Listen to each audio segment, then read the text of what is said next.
आपण सगळंच काही ना काही सांगत असतो. मी उपास करतो, मी नियमाने पूजा करतो, मी देवाचं नाव घेतो, मी साधा माणूस आहे. पण एक प्रश्न स्वतःला विचारतो का? हे सगळं खरंच देवासाठी आहे का? की माझ्या मीसाठी आहे? आजचा संत तुकाराम महाराजांचा हा अभंग तुमचं ज्ञान वाढवण्यासाठी नाही, तो तुमचा बुरखा काढण्यासाठी आहे. हा अभंग ऐकताना मन अस्वस्थ झालं, कुठेतरी टोचलं, स्वतःची लाज वाटली तर समजा अभंग बरोबर लागला आहे. माय म्हणे मी मौते धरी धनी ठेविते देवा, अभिमान नको माझे दारी देऊ नको. देही चाले सिका रीते कोण लेखी रेखा, वाटी सूत्रधारी तुका म्हणे तेची थोरी. अभंगाचं विश्लेषण जाणून घेण्याआधी तुम्हाला जर वारकरी संप्रदायाचे विषय आवडत असतील किंवा तुम्ही वारकरी प्रेमी असाल तर चॅनलला सबस्क्राईब करा, व्हिडिओला एक लाईक द्या आणि कॉमेंट्स बॉक्समध्ये जय हरी विठ्ठल लिहायला विसरू नका.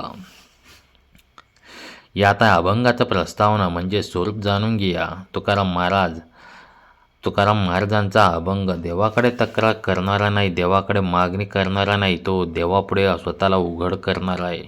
इथे भक्त देवाला मोठा म्हणत नाही, इथे भक्त स्वतःला लहान म्हणतो. कारण तुकाराम महाराज जाणतात देव मोठा आहे सांगण्याची गरज नाही, पण मी मोठा नाही हे मान्य करणं फार कठीण आहे. माय म्हणे मी मविते, पहिल्या ओळी ते जाणून घ्या. इथे माय म्हणजे मन, आतला आवाज, अहंकाराची कुजबूज. मी मविते म्हणजे काय?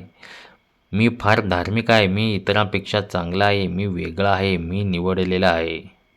हा मी फार धोकादायक आहे, कारण पापी माणूस देवाकडे झुकतो पण गर्विष्ठ भक्त देवाकडे मान वाकवत नाही. तुकाराम महाराज इथे स्वतःला दोष देतात. माझं मन मला मोठं समजायला लावतं. धरी धनी ठेविते म्हणजे धनी म्हणजे मालक. माणूस काय करतो?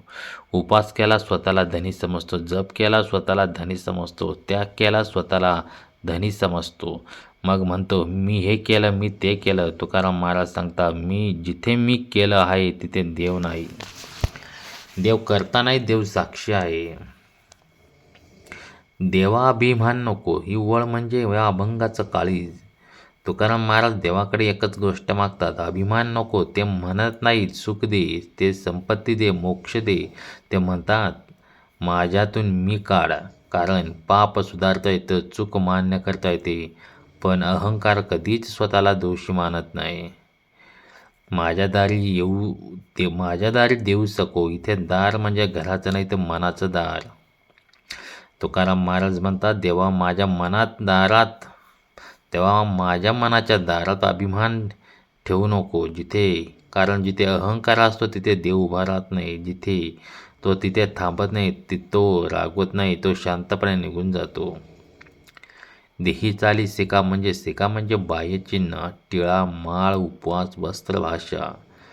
तुकाराम महाराज म्हणतात हे सगळं देहावर चालतं. देहाने साधू होता येतं, मनाने फार कठीण. आज आपण हेच करतो. बाहेर साधेपणा, आत मात्र गर्व. रीते कोण लेखी रेखा म्हणजेच ही फार खोल ओळ आहे. देव कुठली रेखा पाहतो? कपाळावरची, हातावरची, देहावरची? तर नाही, देव पाहतोय मनावरची रेखा. आपण जिथे अभिमान आहे तिथे मन रिकाम आहे. रिकाम म्हणजे प्रेम नाही, करुणा नाही, नम्रता नाही. वाटी सूत्रधारी म्हणजे बाहुल्यांना नाचवणारा. तुकाराम महाराज सांगतात देवाचं सूत्रधार आहे, आपण बाहुला आहोत. पण गंमत अशी, बाहुल्यालाच वाटतं मीच नाचतोय. हाच भ्रम म्हणजे अहंकार. तुका म्हणे त्याची दोरी, शेवटची ओळ म्हणजे पण सर्वात मोठा संदेश. तुकाराम महाराज म्हणतात जो स्वतःला काहीच मानत नाही तोच खरा मोठा. मोठेपणा म्हणजे मोठं घर नाही, मोठं ज्ञान नाही, नाव मोठं नाही. मोठेपणा म्हणजे नम्रता.